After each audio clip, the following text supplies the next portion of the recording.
Game of Truth or Dare ended with me kissing the guy I've been secretly in love with for a year, and somehow, it gave me the ability to read his mind. After I did it, he retreated to a corner of the couch, his expression as cool and unreadable as ever. He didn't say a word, but his voice, echoed clearly in my head. Her lips are so soft. I need to figure out a way to make her kiss me again. It was a stupid party dare, the kind of thing you do in college when the music is too loud and the air is thick with cheap beer and bad decisions. I lost a round of cards, and the penalty was a dare. I squeezed my eyes shut and pulled a card from the deck found out on the coffee table. The moment I drew it, the crowded living room erupted. My best friend, Mia, who was squeezed next to me on the couch, let out a shriek of laughter so loud it vibrated through my skull. My hand holding the card started to tremble. If she was laughing that hard, I must have drawn something mortifying. Oh my God, Chloe, open your eyes, you have to see this. Mia slapped my shoulder, urging me on. Bracing myself, I opened my eyes. The words on the card made my trembling worse. Kiss the person next to you. Passionately.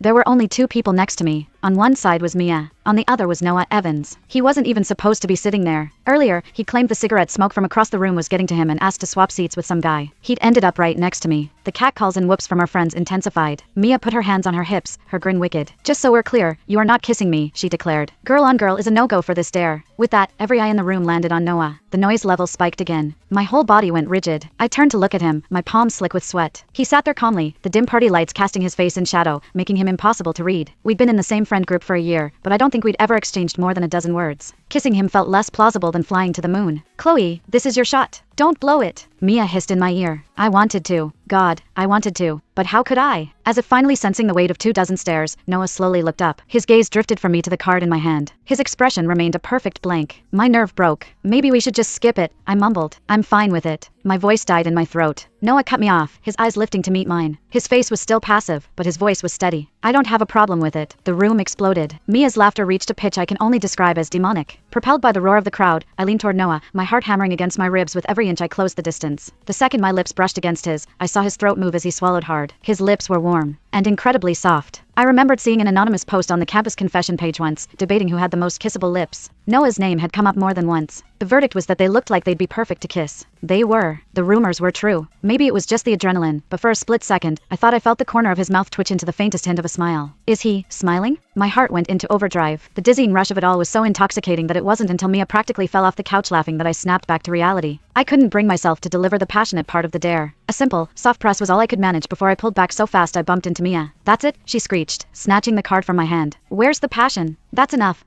I mumbled, my face burning. I couldn't look at anyone. Mia sighed with the dramatic frustration of someone whose favorite TV show just got cancelled. After a few minutes, when my pulse had returned to something resembling normal, I realized the spot beside me was empty. Noah had moved. He was now sitting at the far end of the sectional, alone. I watched him,